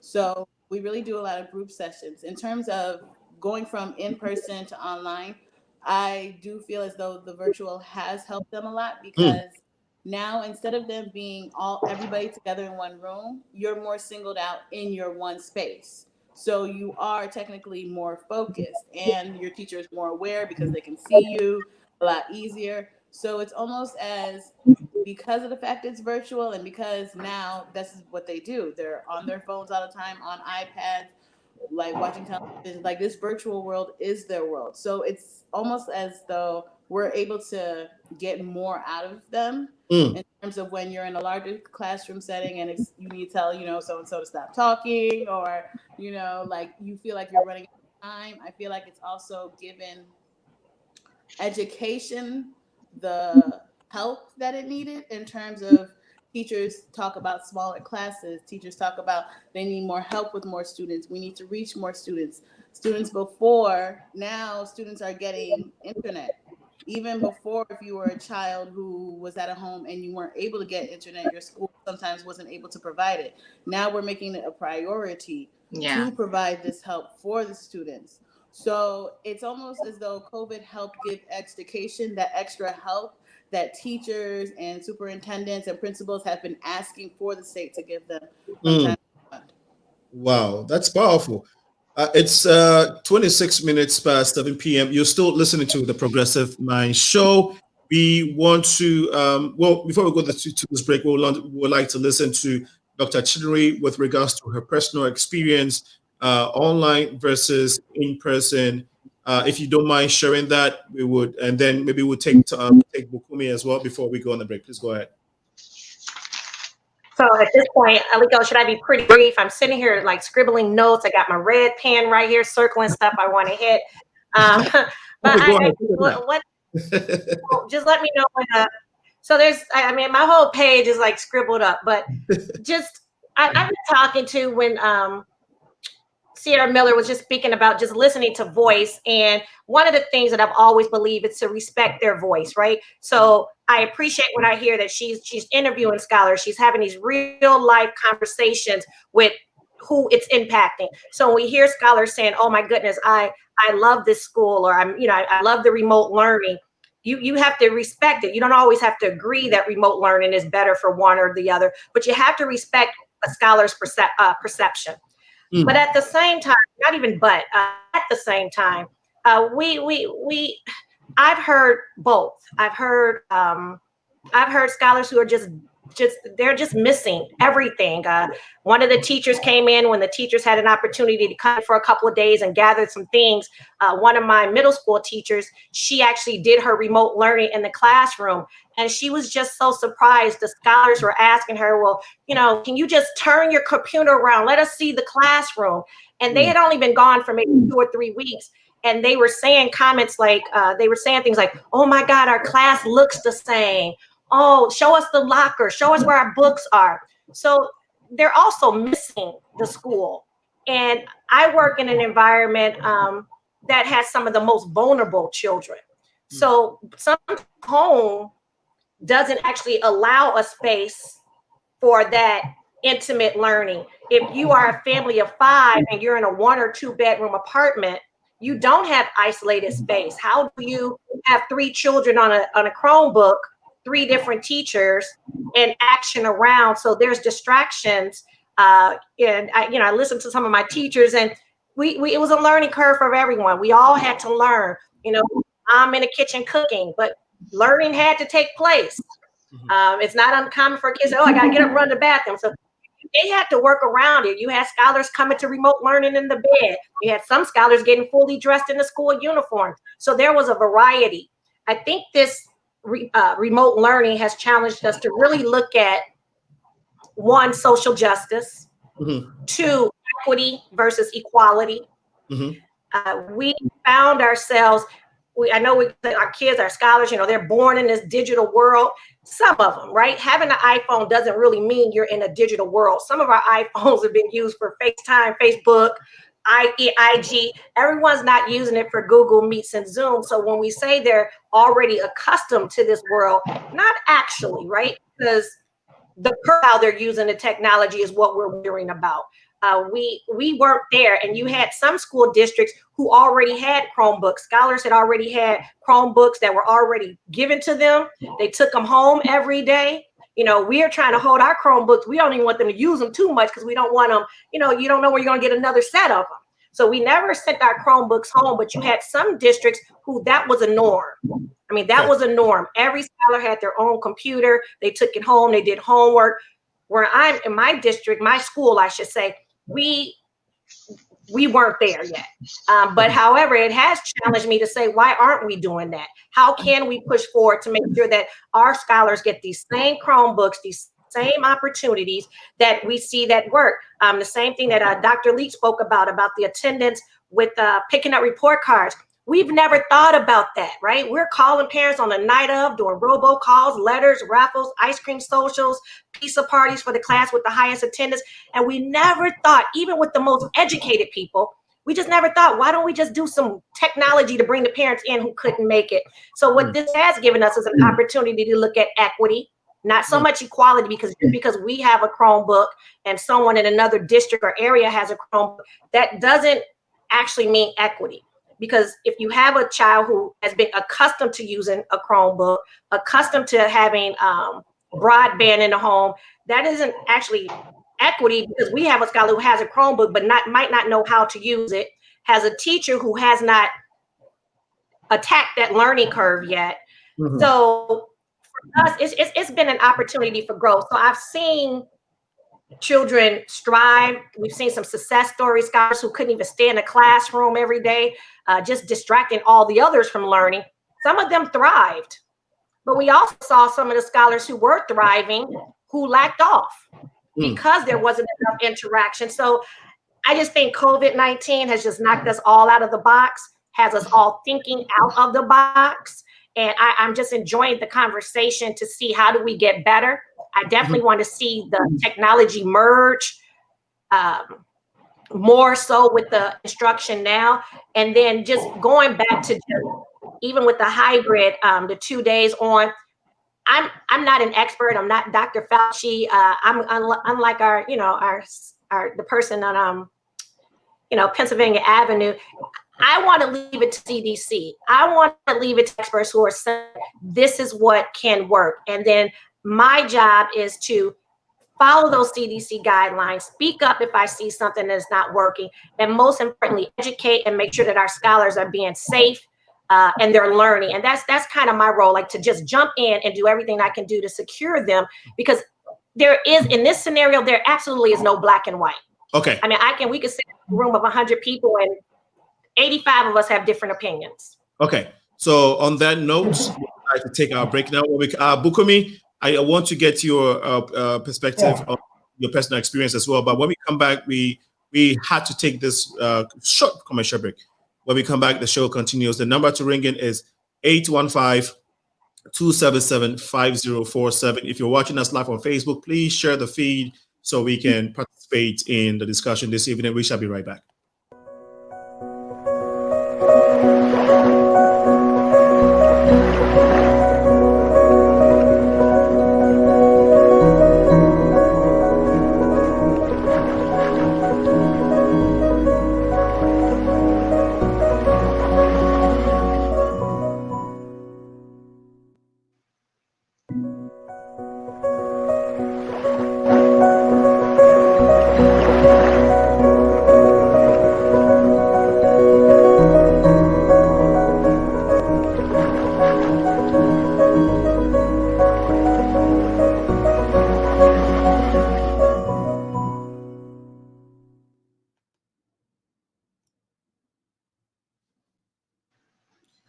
Welcome back to Progressive Mind Show. This is where we build our community by engaging you and I in these type of dialogues. Share the page on Facebook, on YouTube as well. Please share so we can get the message across. Donate to the Progressive Mind Show via our website, theprogressivemindshow.com. If you have Cash App, you can send it to the $ Sena Alinko. The $ Sena Alinko. This is how we want to be able to progress by engaging you all in this movement so that we can improve and continuously bring you these types of dialogues and discussions. So please help support and join the movement as well. So far, it has been wonderful. This great guests have contributed a lot to what we have been discussing today. Not to mention, not to lose sight of you, my audience, who have been excellent so far. Great contributions, great comments and questions. We just get them coming in. My brother David Ziga just joined us. He says, "Great show, great information. Thank you so much, brother." We have Judith Orogon. She says, "So true, Dr. Chinyere. We have to be sensitive, sensible, and advocate for our learners." And then Dr. Tommy Ademokun says, "Remote learning has let us look at social justice and also become innovative." Dr. Okafor, so true. She continued to say, "Scholar and student perspective is key." Dr. Okafor, thanks, great point. The students like my daughter and only child misses school. Okay, I'm sure kids miss school. Let's hear after this. Maybe we'll hear some real-time conversations that you have been having students and what they have been telling you. Interesting because students learn differently. There will never be a one-size-fits-all solution. Judith Orogon and Asti from Ghana says, "Safety first." I agree as well, because in Ghana, when schools decided to operate again, COVID-19 issues went 10 times higher. It's better safe than sorry, if you ask me. Thank you, Asti, for your comment. And well, we want to go back to the discussion this evening, go back to our panel. I realized that, Dr. Chinyere, you kept mentioning scholars. Why do you refer to your students as scholars? I think I would ask you why not. That's who they are. Okay. All right. I that when you define them as that, and it was very interesting. I started it. I've been a principal at Jensen. I'm going into my 8th year, and you kind of set your vision out for certain things. And I remember mentioning it to my awesome staff, because they have just talking about the teachers, right? They adapted and That's all I can say. They just adapted and made some things happen. And I remember speaking to them. I heard another principal in another district say scholars. And I was like, scholars? And then I was like, one day I just wish all of our students would be called scholars. And I don't know, my teachers, they took the challenge, and it's so interesting because people really pick up on it. If I get a call about a scholar, someone goes, "A scholar, so what do they do anything? Why are they scholars?" And because that's what they are. You call them what you want them to be. Exactly. I love that. I wanted to get that, and you just mentioned, you call it into existence, and so it's so powerful that you mentioned. I really appreciate that. Bukunmi, we wanted to hear from you with regards to some of the real-time situations. You're a teacher, and so what are you hearing from your students? Are they wanting to just stay online? Are they having challenges? Are they yearning to come back into the classrooms? And what is the way forward? What would you want the government, or what would you want society to start looking at regarding this? We want, after you, we want to listen to the other panel with regards to the way forward. Thank you, Alinko. I think the first thing to consider is the fact that the students, the word students means different demographics in terms of level of education in terms of social status, economic status, and all of that. So I'm going to take time to specifically speak to the groups I can relate with.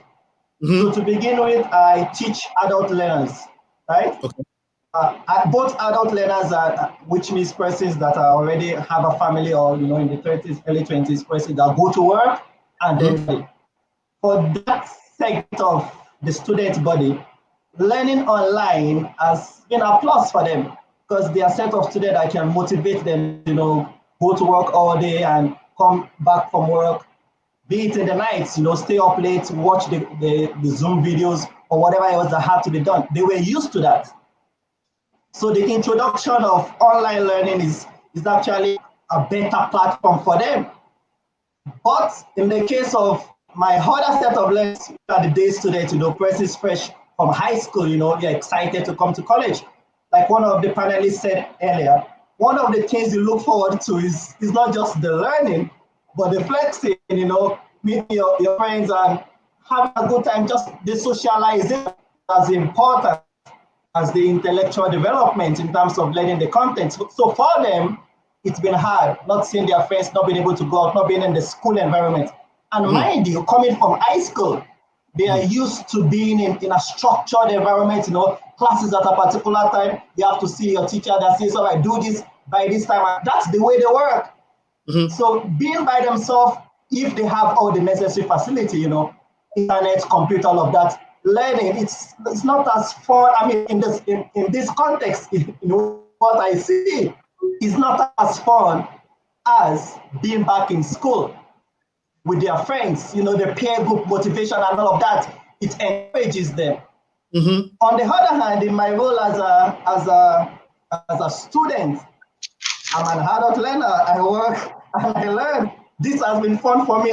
Personally speaking, I don't think I'm going back in no class to go and sit down as a student and study. This is what I like because it allows me to do this and many other things. So better than me sitting in front of a teacher all day and write. No, but the best approach to solve this is to look at these different student bodies and what it is that they have, what it is that they need.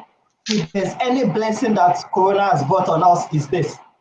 The progress that technology has made over the years, it's a platform that we can build on. At my institution where I teach, Excelsior Community College, I'm sure that the person in charge of online is very happy that Corona happened because the embracing that we have done of the platform that was there already, just sitting idle, it would still be sitting idle right now if not for Corona. So based on the situation, we have been forced to embrace, to utilize it, and guess what? It's very good. So what we should do is to look for the beauty of both worlds, leverage the technology that already exists, thank God for Zoom, Google Classroom, or whatever else that is out there. And at the same time, don't forsake the need for the socializing and the physical interaction, especially for persons in early childhood, in elementary school, in high school. They need outdoor, they need them friends. That's part of going to school for them, right? So I think that's what we have to do. Congress is here to actually encourage us to push more towards innovation, to be the best that we can be, while looking out for the individuality that exists in different student populations. I think that's how we are going to get ahead of this. See, I don't blame you. You are a student of information technology, so I see your.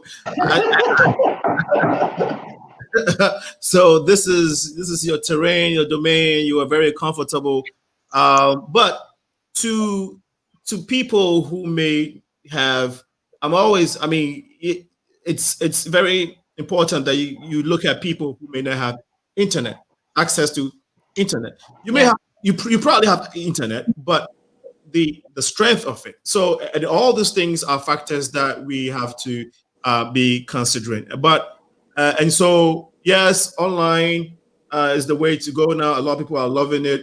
Yeah, it's good for you if you have strong broadband. But if you are disadvantaged in that aspect, life can become very, very stressful and disadvantaged for you.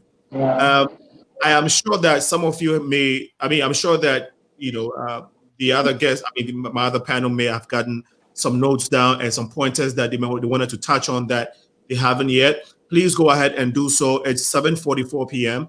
Maybe the next 15 minutes, we'll be wrapping up. Please go ahead. I want to give you the opportunity to touch on some of the things that you may have not touched on, and then we can look at the possible way forward.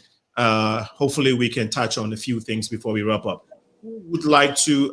We have been starting from the top all the way down, so I think we'll follow that sequence for uniformity. So we'll start with Ciara again.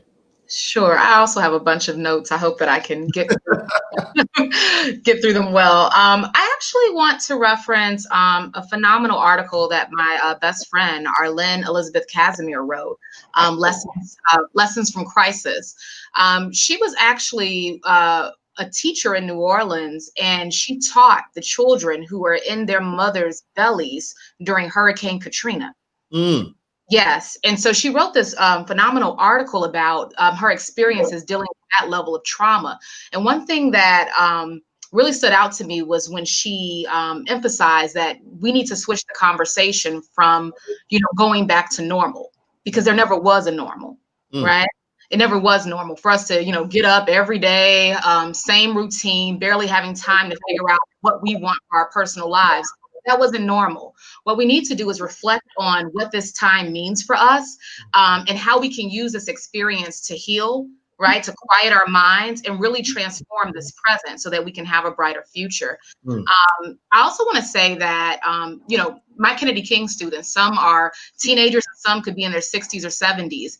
And it was definitely a challenge, especially for my older students, to get used to online learning because for many, they probably thought, hey, that's something else. I don't necessarily have to learn this.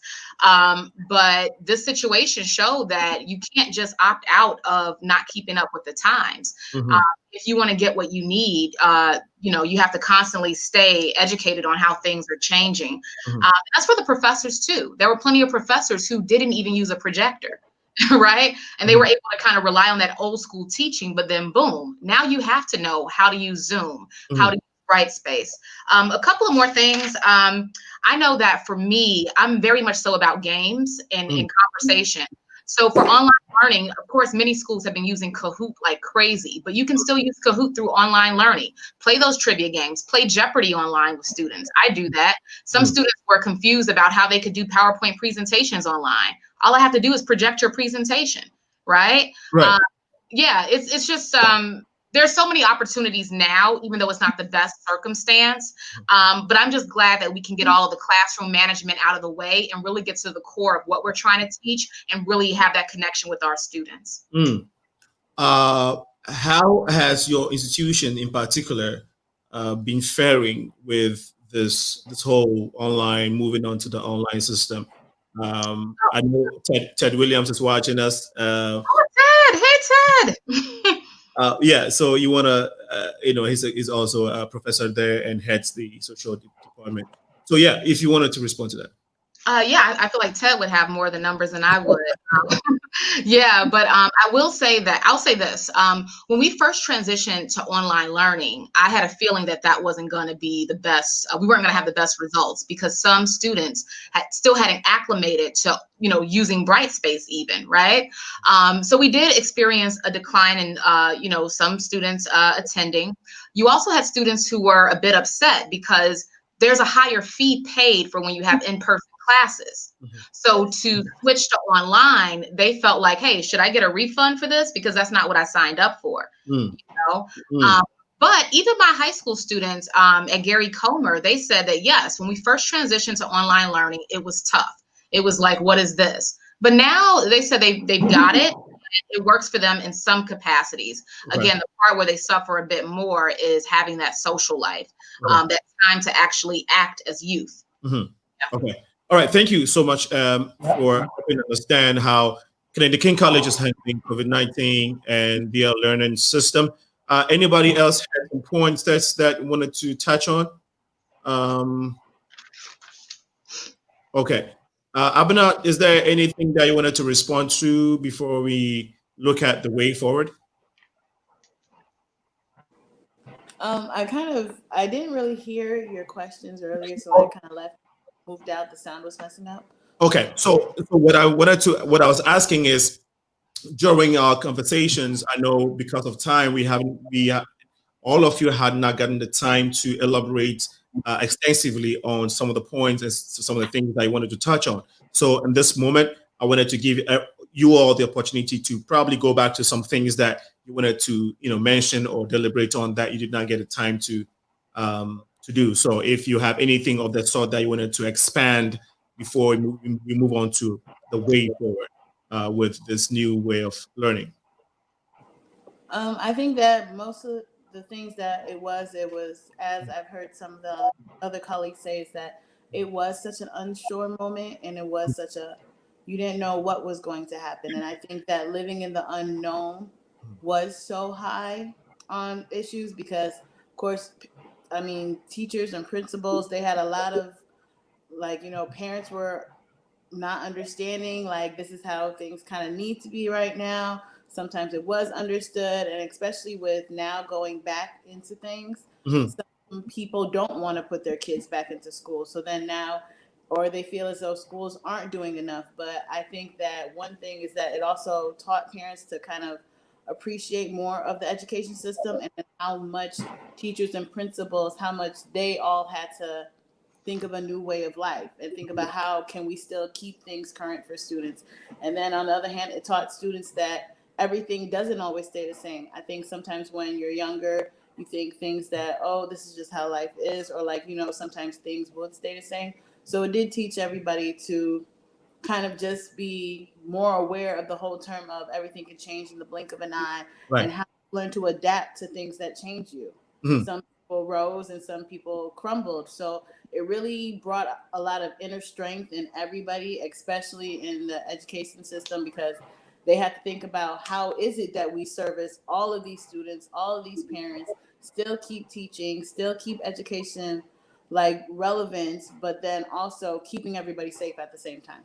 You being an early child educator, and I just got my attention has just been drawn to the fact that I should give out the call-in number. It's 815-277-5047. Anybody wants to contribute, please feel free to do so.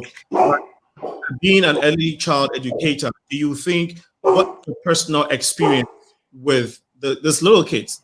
First of all, personally, are you enjoying the online setting? And then is the reverse true? Are the kids preferring the online versus in-person? I think one thing that it was is that in the beginning, we didn't have a lot of students. And the students who still came to school versus the ones who didn't, they really did miss each other. And I think sometimes people underestimate the young children mind, and they just more think of their kids and they'll just go with the flow. But it really does affect them. Like I said, we used to have a classroom of 20, and then when COVID happened, we could only have a classroom of 4. So, and to them, they don't understand the unknown. Whereas somebody who's 15, they've been through school for a while. Whereas a 4-year-old, they're just kind of starting school. So now all of a sudden, this is my routine, and now I've come to school and there's nobody here. Right. So now I come to school and now we have to wear masks. Now I come to school and now I can't really hug my friends, or I can't really touch my friends, or I have to keep my distance from my friends. That was a lot for them to also get acclimated to as well. Now my parents can't drop me off at school. Now they have to leave me at the door. Now all of a sudden I'm getting my temperature taken all of the time. That was a lot for them to adapt to as well too. Yeah. So I think so much is so we ended up learning that our students, they did miss their classroom. Even now that we have students that are coming back, now that numbers are allowing us to kind of add on a couple more students, now you have students come back and they're noticing all of a sudden things have changed. Because we've had some students who've continued on since March and some who stopped since March. So now we're getting students who 3 months later, now they're going back into their regular schedule as if it's regular, but then it's not. And then they're realizing, well, this is different. This is different. Why do I have to wear this? Right. So it's a lot of teaching them how to also adapt to things too, because in early childhood, one thing that young children strive on is the routine. Okay, the routine. Now, personally, are you liking the online better or in person? Which one are you leaning towards in this whole situation, personally? I miss my students. You miss your students. Okay. When it was 20 students in a classroom and things of that sort. Then on the other hand, I miss them because every day is something different. That whole interaction of teacher-student thing is lost. It's because lost. when you are doing the virtual setting, you're doing something within a certain amount of time and you've got to move on. Okay. Whereas the conversations that you used to have, you don't get to have them anymore. Okay. So because of time, I'm trying to rush this, so please pardon me. Okay. Now, no, but great so far. What is the one question that stands out to you most from that some of the students may have asked you personally during this time? This little kids, what would you say is the one thing that one of these kids just came up to you and asked you that, you know, that stands up to you even today, up to now? Just what is happening. What is happening? Children soak up everything, especially at the young age, and where parents were trying to just pacify it and not telling them. There'll be times where my students will be sitting down and they'll have a whole discussion about the coronavirus, where they're saying, yeah, we can't really be around because of the coronavirus, and it's not safe for us to touch, or it's not safe for us to hug, or them even learning how to give virtual hugs. Young children strive on that personal attachment and that personal interaction, and kind of limiting that at an age where it's very important in their development to understand and feel that type of interaction. It has been very different for them. So I feel like understanding that they know more than you think they know. Right. No, great point. Great point. I wanted to get that out. 5 minutes. No, 5 minutes. Okay. What we would do now is, I know Dr. Chinyere may, you probably have some things that you wanted to touch on. I would let you do that in your closing remarks. So we would, right now, what I want us to do is, let's take a minute each to, a minute each to look at possible ways of how we can move forward as a people. What, in your opinion, should be the way forward in this crisis that we're all facing? I'll start with my brother. Before we come to the last words, I'll start with my brother, Bukunmi in Jamaica. Quickly, please, because of time. Thank you. I think going forward, we have to address Corona. That's just plain and simple. Like everyone has said, we cannot outsource the need for physical interaction and the whole kinesthetic, skill to technology. Technology can only go so far and no more. So we really have to get a hold of Corona, and based on information that we see, different countries in Europe, in China, Asia, they are able to get a hold of it at least under manageable circumstances. And it's actually the same thing in Jamaica. So if we want our lives back, it's possible to effectively mitigate against Corona. So let us do that as a country, as a people. And what we're going to do after that is the technology that is here, all of this beautiful Zoom and Canvas and this and that, it's here at our disposal. It's for us to leverage them. So guess what? Let's live the best of both worlds. Let's have our school as best as possible, as it's safe to do so because Corona is under control. And also let us make the best use of technology. If you say, for our own advantage. If you say so, if you say let's make use, are you calling on more government involvement, or are you asking individuals and organizations to do more in helping us move along in the right way?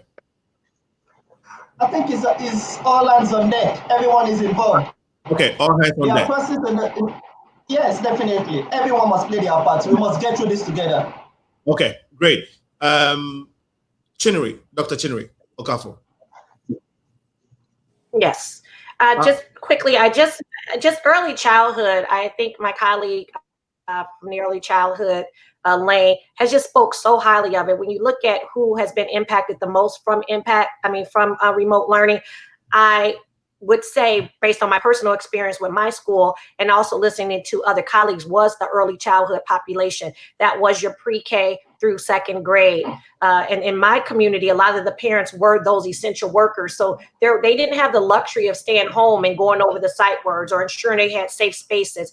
So that's also another concern when we talk about keeping our children home or sending them to school. So the early childhood definitely has been impacted. And just give kudos to all the early childhood parents and the teachers. And then lastly, my suggestion would be that whatever happens, right now Chicago is on a different model. We're looking at groups A and B, Monday and Tuesday, Thursday and Friday, no school on Wednesday. Well, remote learning on Wednesday, I should say, for cleanup. But what I would say is do not put don't.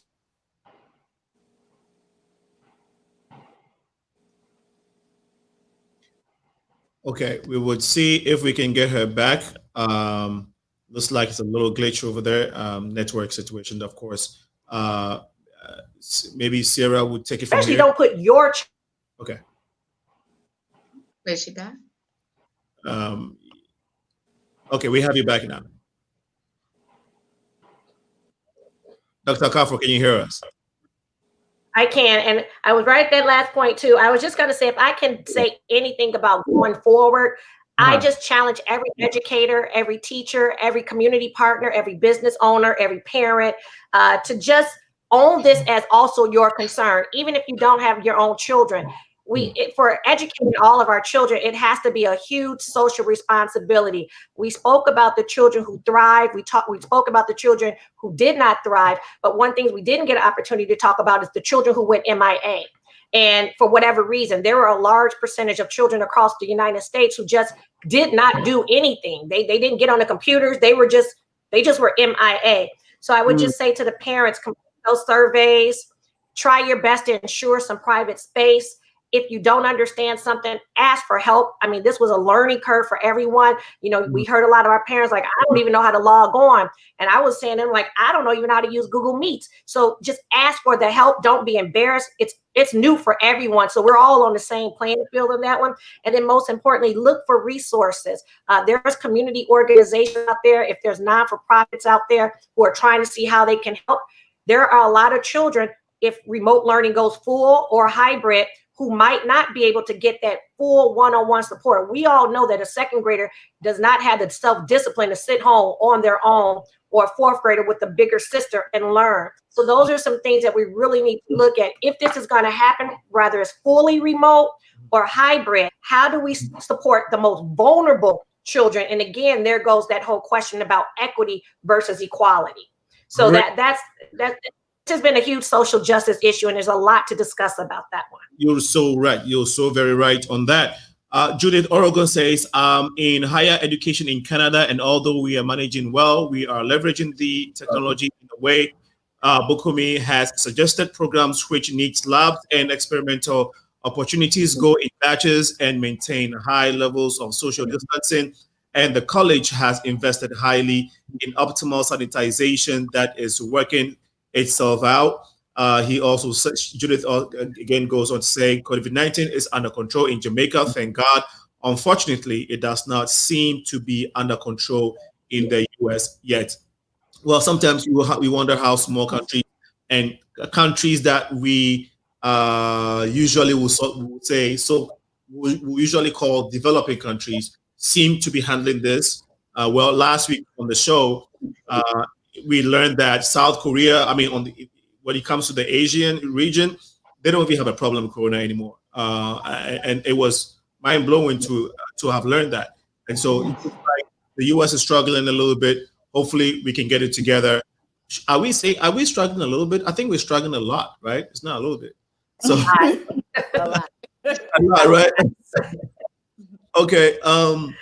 And then Melissa Cassier says, airbags, thank you. Panelist schools should remain closed. My personal opinion, it's just not safe right now. No vaccine, and non-believers that this virus is deadly and highly contagious. Last comment from Judith. It says it needs all stakeholders to work on a possible solution. Great points. Your last words, my panelists. You all have been excellent.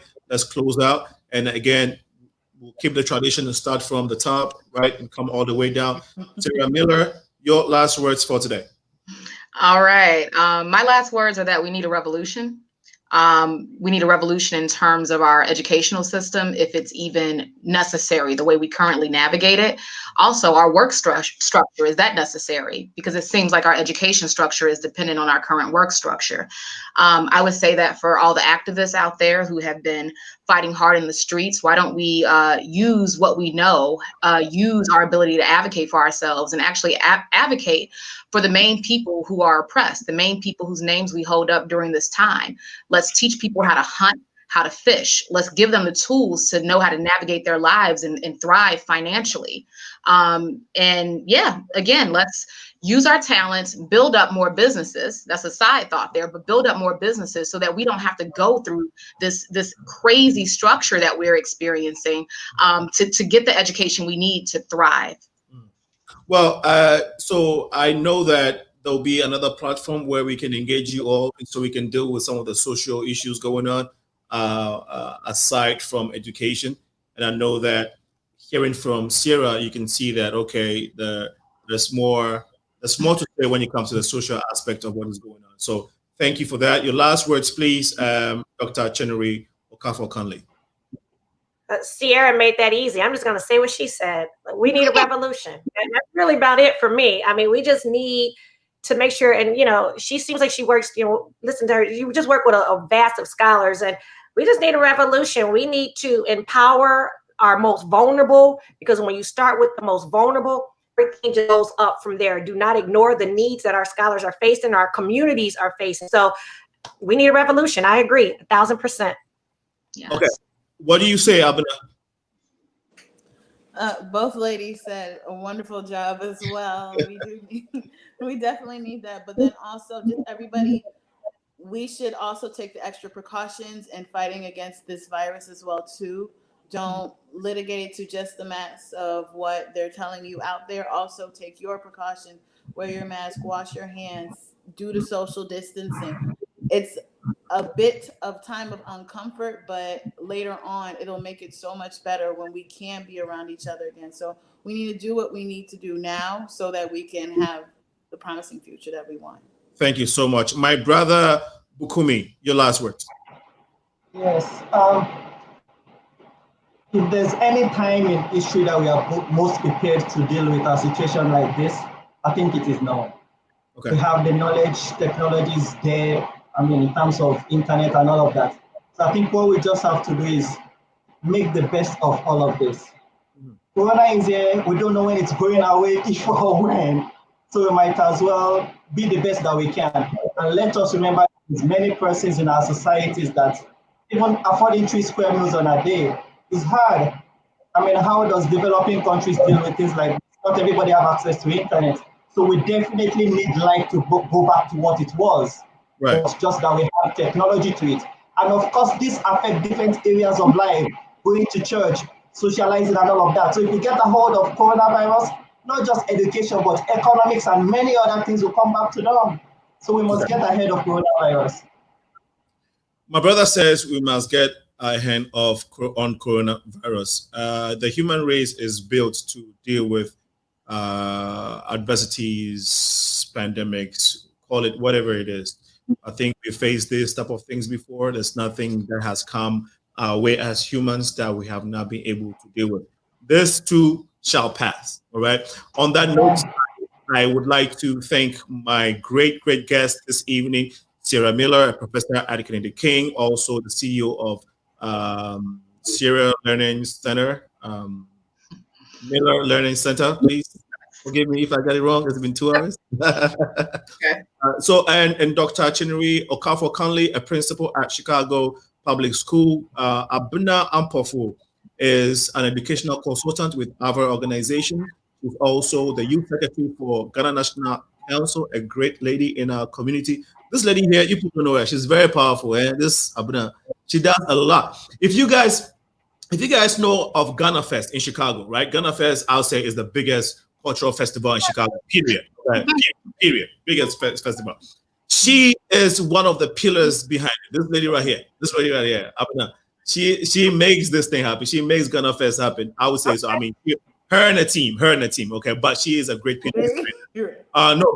Great having you, Abena. And then my brother Bukunmi, who is a teacher and a professor, teacher at Vocational School in Jamaica, Kingston Town, also an IT student. He says IT is the way to go. To all my audience who have joined us, Chutma Bu, my brother from Chutma from Sudan, Astivan from Ghana, Elaine, Elizabeth, Kashmir, Dr. Tommy, all of you guys who have joined us, Melissa, Judith Orogun says she is joining us from Jamaica, and I think Canada or Jamaica, but one of them, she's not in America, basically, that's what we know.